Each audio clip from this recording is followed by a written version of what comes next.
তো আজকে আমাদের একটা বিশেষ দিন কেন বললাম, আজকে আমাদের ভোট। আপনারা সবাই সকাল সকাল বেরিয়ে পড়লাম আমি হাতে ভোটের ছবি নিয়ে ভোট দিতে। আর এই যে আপনাদের দিদি ভাই আমাকে রেডি করে দিল, তারপরে বললো কি যাও তুমি ভোটটা দিয়ে এসো, দিয়ে এসে খাবার খাবো। সকাল ভোটটা দিতে যায়, যেহেতু ভিড় থাকে না, অনেক ভিড় পড়ে যায় নইলে, তাই আমি আমার গাড়ি নিয়ে বেরিয়ে পড়লাম ভোট দেবার উদ্দেশ্যে। আমার সঙ্গে যাবে আমার মা, আমার বৌদি, তারাও রেডি হয়ে গেছে। আমার মা বাইরে দাঁড়িয়ে আছে। যেখানে ভোট হচ্ছে সেই জায়গাটা অনেক উঁচু জায়গা, তাই আমি একাই উঠতে পারবো না, তাই আমার সঙ্গে আমার মা যাবে, যেহেতু মাও ভোট দেবে। তাই বললো কি চলো সকাল সকাল ভোটটা দিয়ে আসি, বাড়িতে অনেক কাজ আছে। তাই মা আমি বেরিয়ে পড়লাম ভোট দেওয়ার উদ্দেশ্যে। আজকে রোদ গরম অনেক, আপনারা সবাই জানেন, তাই আমি একটা ছোট্ট ভিডিও করলাম, আপনাদেরকে শেয়ার করলাম। ভিডিওটাতে একটু লাইক কমেন্ট শেয়ার করে দেবেন, সবাই পাশে থাকবেন, এটাই চাই। আর বাড়িতে অনেক কাজ আছে, তাই আমার মা বললো কি চলো তাড়াতাড়ি ভোটটা দিয়ে আসি, বাড়ির কাজ করতে হবে। আমি আমার মা দেরি না করে চলে গেলাম ভোট দেবার উদ্দেশ্যে। আর আজকে ভোট দেবো, আলাদাই আনন্দ লাগছে, দেশের নাগরিক আমিও। আমাদের বাড়ি থেকে যেখানে ভোট হচ্ছে সেই জায়গাটা অনেক দূরে, তাই আমি আমার গাড়ি নিয়ে নিয়েছি আর মা হাঁটতে হাঁটতে আসছে। আমার মা ওখানে ধরবে আমাকে, তাই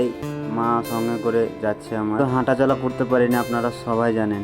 আপনাদের দিদি ভাইয়ের ভোটের ছবি হয়নি, যেহেতু বয়সটা এবার পুজেছে, সবকিছু জমা দিয়েছি, তারও ভোটের ছবি খুব তাড়াতাড়ি চলে আসবে। সেও আগের বার ভোট দেবে অবশ্যই। আমাদের এখানে প্রাইমারি স্কুলে ভোট হচ্ছে। বন্ধুরা অনেকক্ষণ পরে আমাদের ভোট দেওয়া হয়ে গেল। এই যে আমার মা, আমার বৌদি দুজনে আছে আমার সঙ্গে। বন্ধু ছেলেদের সব জায়গাতেই ছাড় আছে, আর আমি গেলাম তাড়াতাড়ি, আমাকে ভোট দিতে দিয়ে দিল। পরে আমি বাড়ি যাওয়ার উদ্দেশ্যে বেরিয়ে গেলাম আবারও। সবাই ভালো থাকবেন, সুস্থ থাকবেন, আর আমাদের ভিডিওটা কেমন লাগলো অবশ্যই একটু কমেন্টে জানাবেন। সবাইকে রাধে রাধে, সবাই ভালো থাকেন।